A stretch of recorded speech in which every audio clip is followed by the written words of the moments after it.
એક મજૂર માટી ખોદતો હતો અને તે દરરોજ માટી ખોદી તેના ગધેડા પર તેના માલિકના ઘરે લઈ જતો. એ જ રીતે જ્યારે તે દરરોજની જેમ માટી ખોદતો હતો ત્યારે તેને જમીનમાંથી એક ચમકતો પથ્થર મળ્યો. તે પથ્થર ખૂબ જ ચમકતો અને સુંદર હતો. પછી તેણે તે પથ્થરને સાફ કરી તેણે તેના ગધેડાના ગળામાં બાંધી દીધો અને ફરીથી તે માટી ભરી તેના માલિકના ઘરે જવા લાગ્યો. જ્યારે તે ગધેડા પર માટી ભરી રસ્તામાં જઈ રહ્યો હતો ત્યારે તેને ગામના શેઠજી મળ્યા.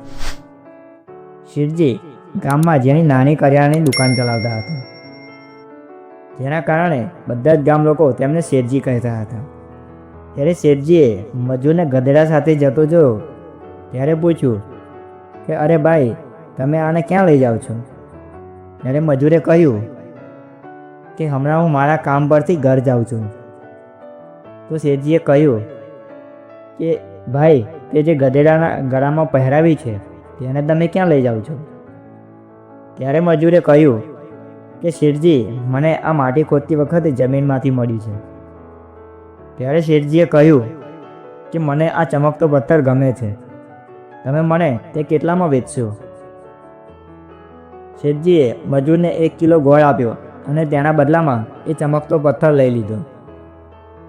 હવે શેઠજીએ તે ચમકતા પથ્થરને તેમની કરિયાણાની દુકાનના રાંજવાની લાકડી સાથે બાંધી દીધો.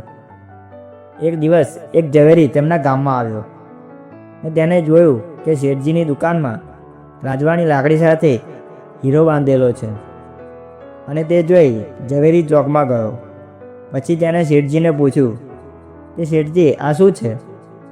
શેઠજીએ જવાબ આપ્યો કે તે ચમકતો પથ્થર છે અને તે વજન કરવા માટે મેં રાખ્યો છે. ઝવેરીએ કહ્યું, શેઠજી, તમે મને આપી દેશો? તો શેઠજીએ કહ્યું કે હા, જો તમે 100 રૂપિયા આપતા હોય તો હું અત્યારે જ આપી દઈશ. પણ ઝવેરી ખૂબ જ કંજૂસ હતો અને તેને કહ્યું કે તે 100ના બદલે 80 રૂપિયા આપશે. ત્યારે શેઠજીએ કહ્યું કે તમારે આપવા હોય તો 100 રૂપિયા આપો. પણ ઝવેરી તે હીરો શેઠજી પાસેથી 100 રૂપિયામાં ખરીદવા તૈયાર ન હતો. તેથી તેણે વિચાર્યું કે જો કાલે ફરીથી આવીશ તો શેઠજી 80 રૂપિયામાં હીરો આપી દેશે. એ જ દિવસે એક બીજો ઝવેરી તે જ રસ્તે મુસાફરી કરી રહ્યો હતો અને રસ્તામાં તેની કાર બગડી હતી. તેને સરખી કરવા માટે મિકેનિકની રાહ જોતો હતો. પછી તે બાજુની દુકાન પર ગયો અને ખાવાની વસ્તુઓ ખરીદવા લાગ્યો. પછી તેણે જોયું કે હીરો રાંજવાની લાકડી સાથે બંધાયેલો હતો અને હવે તે તેના પર નિયંત્રણ રાખી ન શક્યો. એટલે તરત જ શેઠજીને પૂછ્યું કે આ કેટલામાં આપશો?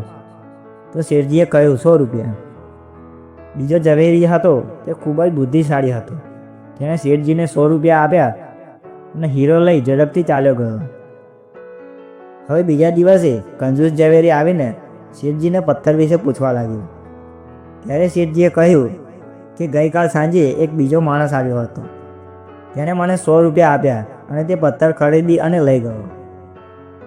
હવે કંજૂસ ઝવેરી ખૂબ જ ગુસ્સે થયો અને શેઠજીને કહેવા લાગ્યો, તમે જાણો છો, તે એક ચમકતો પથ્થર ન હતો, પરંતુ તે ખૂબ મોંઘો હીરો હતો અને તમે તેને માત્ર 100 રૂપિયામાં આપી દીધો.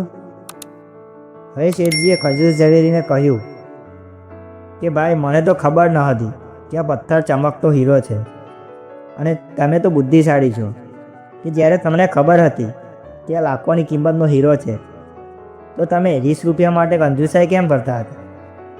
તમે કાલે 100 રૂપિયા આપી અને મારી પાસેથી હીરો ખરીદી શક્યા હોત, પણ તમે તમારી કંજૂસાઈના લીધે આ મોટી તક ગુમાવી દીધી અને તમે મારા કરતાં પણ વધારે મૂર્ખ છો. હવે તેને પોતાના કંજૂસ સ્વભાવ પર પસ્તાવો થવા લાગ્યો.